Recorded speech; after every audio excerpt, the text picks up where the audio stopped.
নমস্কাৰ আপোনালোক সকলোকে মোৰ ইউটিউব চেনেল আসাম এক্সাম কৰ্ণাৰলৈ স্বাগতম জনাইছোঁ।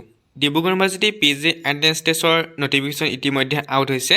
মই আপোনালোকক জনাম নটিফিকেশ্যনখনত কি উল্লেখ কৰিছে বুলি, কি চেঞ্জিং হৈছে বা কি কথা আপোনালোকে মানি চলিব লাগিব অনলাইন এপ্লাই কৰোঁতে, সেইখিনি কথা মই সবিস্তাৰে আপোনালোকক জনাম। গতিকে প্ৰথমৰ পৰা শেষলৈকে ভিডিঅ'টো চাব বুলি আশা ৰাখিছোঁ। মাষ্টাৰ অফ আৰ্টছত আপোনালোকৰ আগতো মই ভিডিঅ' দিছিলোঁ, তথাপিও কৈছোঁ যে anthropology, Assamese, Bodo, economics, education, English, geography, history, mathematics, political science, philosophy, sociology and statistics এইকেইটাৰ কাৰণে আপোনালোকে মাষ্টাৰ অফ আৰ্টছ পঢ়িব পাৰিব। তাৰ কাৰণে আপোনালোকৰ বেচেলৰ ডিগ্ৰীত 45% মাৰ্কছ লাগিব, আৰু যি আপোনাৰ গেট পইণ্ট আছে গেট পইণ্টতো আপোনালোকৰ 50% লাগিব। তাৰপিছত আপোনালোকৰ ৰিলেক্সেশ্যন থাকিব 5%, হয়তো ৰিলেক্সেশ্যন আপোনালোকৰ ৰাখে প্ৰত্যেকবাৰে। গতিকে আপোনালোকৰ SC ST OBC কাৰণে 5% ৰিলেক্সেশ্যন থাকিব। গতিকে আপোনালোকৰ যি জেনেৰেল কেটেগৰী আছে তেওঁলোকৰ কাৰণে 45% আৰু 45%, আৰু আপোনালোকৰ ST SC কাৰণে আপোনালোকৰ 40% হ'লে হৈ যাব।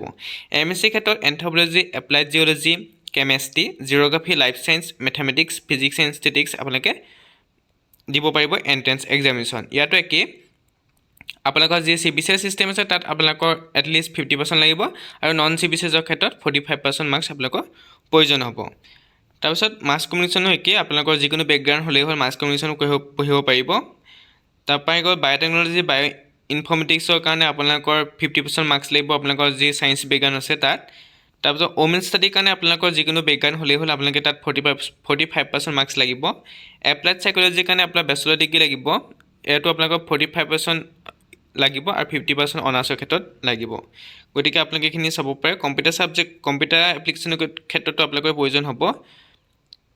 এইখিনি কম্পিউটাৰ এপ্লিকেশ্যনৰ কাৰণে কৈছে, আপোনালোকে এইখিনি কথা চাই ল'ব। ইয়াত এটা কথা উল্লেখ কৰিছে, যিসকল কেণ্ডিডেটে 6th ছেমিষ্টাৰত এপিয়াৰিং হৈছে, অৰ্থাৎ 6th ছেমিষ্টাৰ আপোনালোকৰ ৰিজাল্ট অহা নাই, তেওঁলোকে এই এক্সাম দিব পাৰিব বুলি তেওঁলোকে উল্লেখ কৰিছে। আৰু কৈছে 2nd ছেমিষ্টাৰ 4th ছেমিষ্টাৰ যিসকলৰ বেক আছিলে তেওঁলোকেও এই এক্সামত এপিয়াৰ হ'ব পাৰিব বুলি তেওঁলোকে উল্লেখ কৰিছে। তাৰপিছত আহিলে আপোনালোকৰ যি ৰিজাৰ্ভেশ্যন, সেই ৰিজাৰ্ভেশ্যন থাকিব ডিব্ৰুগড় ইউনিভাৰ্চিটিৰ আণ্ডাৰত থকা কলেজবোৰৰ ষ্টুডেণ্টৰ কাৰণে 80%, আৰু আদাৰ ইউনিভাৰ্চিটিৰ কাৰণে 20%, অৰ্থাৎ 20% ৰিজাৰ্ভেশ্যন থাকিব বেলেগ ষ্টুডেণ্টৰ কাৰণে। আৰু যি 80% ৰিজাৰ্ভেশ্যন আছে সেয়া ডিব্ৰুগড় ইউনিভাৰ্চিটিৰ আণ্ডাৰত থকা কলেজৰ ষ্টুডেণ্টৰ কাৰণে থাকিব 80%। তাৰপিছত আহিলে ইয়াত ইম্পৰ্টেণ্ট কথা, আপোনালোকৰ ইয়াত আপুনি যি 4টা ছাবজেক্ট মেক্সিমাম চিলেক্ট কৰিব পাৰিব আপোনালোকৰ এণ্ট্ৰেন্সৰ এক্সামিনেশ্যনৰ কাৰণে, কিন্তু মনত ৰাখিব আপুনি Shift 1, Shift 2 পৰা Shift 3 আৰু Shift 4 পৰা এখন ছাবজেক্টহে ল'ব পাৰিব, টোটেল 4খন। Shift 1ৰ পৰা আপোনালোকে 2খন ছাবজেক্ট ল'ব নোৱাৰে, কাৰণ এই Shift 1ৰ পৰীক্ষাটো একে সময়তে অনুষ্ঠিত হয়। Shift 1ৰ যিখিনি ছাবজেক্ট দিব সেই পৰীক্ষাখিনি আপোনালোকৰ একেটা সময়তে অনুষ্ঠিত হ'ব।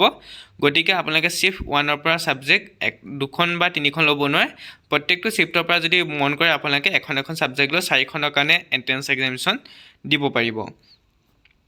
তাৰপিছত আহিলে আপোনালোকৰ যি ইয়াত কৈছে for mathematics subject DUPGD 150 marks থাকিব, 2 hours ডিউৰেশ্যন, 75টা অবজেক্টিভ মাল্টিপল চইচ কুৱেশ্যন থাকিব কেৰিং 2 মাৰ্কছকৈ, আৰু তাত নিগেটিভ মাৰ্কিং থাকিব 0.5%। কিন্তু আপোনালোকৰ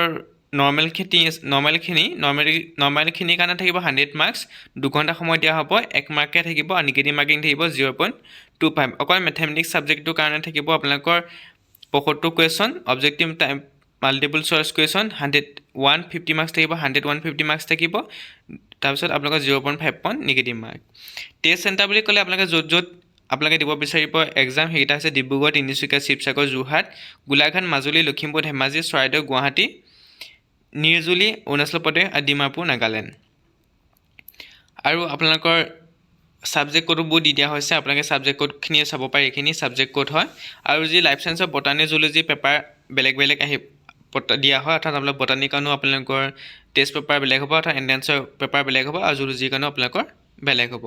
অনলাইন এপ্লিকেশ্যন আপোনালোকৰ 8 তাৰিখৰ পৰা অনুষ্ঠিত হৈছে, অৰ্থাৎ আজিৰ পৰা অনুষ্ঠিত হ'ব, আজিৰ পৰা অনুষ্ঠিত হৈছে, আৰু 26 তাৰিখলৈকে আপোনালোকে এই অনলাইন এপ্লাই কৰিব পাৰিব। 26 আপোনালোকৰ জুনলৈকে, 26 মে'লৈকে, অৰ্থাৎ 26 মে' লাষ্ট ডেট বুলি কৈছে। আজি মে' 8 তাৰিখৰ পৰা 26 মে'লৈকে আপোনালোকে অনলাইন এপ্লাই কৰিব লাগিব। এইখিনি হৈছে টাইম টেবুল। 6 তাৰিখে পৰীক্ষা হ'ব, 6 জুলাইত পৰীক্ষা হ'ব আপোনালোকৰ। 6 জুলাই পৰীক্ষা হ'ব 10টাৰ পৰা 12টালৈকে আপোনাৰ Shift 1ত এইখিনি আছে। তাৰপিছত আহিলে 6 তাৰিখে এটা 30ৰ পৰা 3টা 30ৰ শিফ্টটোত Assamese Bodo biotechnology bio' informatics 7 July তাৰিখে আছে applied psychology economics geography life science আৰু 7 তাৰিখে এটা 30ৰ পৰা 3:30লৈকে আছে M Com finance marketing mass communication MCA sociology and women study গতিকে আপোনালোকৰ যি চিডিউল আছে সেই চিডিউলটো তেনেকৈ উল্লেখ কৰি দিছে গতিকে 6 তাৰিখৰ পৰা আপোনালোকৰ পৰীক্ষাখিনি হ'ব তাৰপিছত আপোনালোকৰ এইখিনি ইতিমধ্যে কৈছোঁ আপোনালোকে অনলাইন পে'মেণ্ট কৰিব লাগিব 950 টকা যোৱাবাৰতকৈ অলপ বৃদ্ধি কৰা হৈছে 950 টকা দি পেলাই আপোনালোকে অনলাইন এপ্লাই কৰিব লাগিব সিলেকশ্যন প্ৰচিডিউৰ ইতিমধ্যে কৈছোঁ যে 80% ৰিজাৰ্ভেশ্যন থাকিব প্ৰত্যেকটো কেটেগৰীতে তাৰপিছত আপোনালোকৰ 20% বাহিৰৰ ষ্টুডেণ্টৰ কাৰণে আপোনালোকৰ ৰিজাৰ্ভেশ্যন থাকিব আৰু ইয়াত তেনেকুৱা আৰু কথা বিশেষ কথা নাই জানিবলগীয়া কিন্তু আপোনালোকে যদি কোনোবাই যদি যি স্পৰ্টছ কোটা আছে অৰ্থাৎ এক্সট্ৰা কাৰিকুলাৰ আপোনালোকে যদি ৰিজাৰ্ভেশ্যন ল'ব বিচাৰে তেতিয়াহ'লে আপোনালোকে এইখিনি দিব পাৰে NCC আছে NSS আছে লোকেল গাঁও পঞ্চায়ত মৰাণ মটক কমিউনিটি যদি হয় দিব পাৰে স্পৰ্টছৰ ক্ষেত্ৰত যদি আপোনালোকৰ চাৰ্টিফিকেট আছে তেতিয়াহ'লে আপোনালোকে এইখিনি আপোনালোকে দিব পাৰে অৰ্থাৎ এইখিনি আপোনালোকৰ দিব লাগিব এইখিনিতে এটা কথা মনত ৰাখিব আপোনালোকে যদি এইকেইটা যদি ৰিজাৰ্ভেশ্যন ল'ব বিচাৰে এইকেইটা চিট যদি ল'ব বিচাৰে তেতিয়াহ'লে আপোনালোকে যিখন ফৰ্ম দিছে সেই ফৰ্মখন ফিল আপ কৰি 20 জুনৰ আগতে আপোনালোকে কি কৰিব লাগিব যি আপোনালোকৰ ডিব্ৰুগড় ইউনিভাৰ্চিটি অফিচ আছে তাত গৈ আপোনালোকে ফৰ্মখন ছাবমিট কৰিব লাগিব যে আপুনি এই ছাবজেক্ট যিকেইটা দিয়া হৈছে যিকেইটা আপোনালোকৰ কোৱাৰ্টাৰ দিয়া হৈছে এই কোৱাৰ্টাৰৰ কাৰণে আপুনি যে বোলে মই ৰিজাৰ্ভেশ্যন ল'ব বিচাৰোঁ বা এইকেইটাৰ কাৰণে এপ্লাই কৰিব বিচাৰোঁ তেতিয়াহ'লে আপুনি ফৰ্মখন ফিল আপ কৰি আপোনালোকে 20 তাৰিখৰ আগত ডিব্ৰুগড় ইউনিভাৰ্চিটি অফিচত দিব লাগিব 20 তাৰিখে 5টা বজাৰ আগতে আপোনালোকে এইখিনি দিবগৈ লাগিব যদি আপোনালোকে ল'ব বিচাৰে সেই ফৰ্মখন আপোনালোকে ইয়াত তলত দি দিয়া হৈছে আপোনালোকে চাব পাৰে সকলোৰে ফৰ্ম দি দিয়া হৈছে ডিব্ৰুগড় ইউনিভাৰ্চিটি এখন দিছে application for admission to the graduate program under reserve seat এইখন ফৰ্মখন আপোনালোকে ফিল আপ কৰি কোনটো আপুনি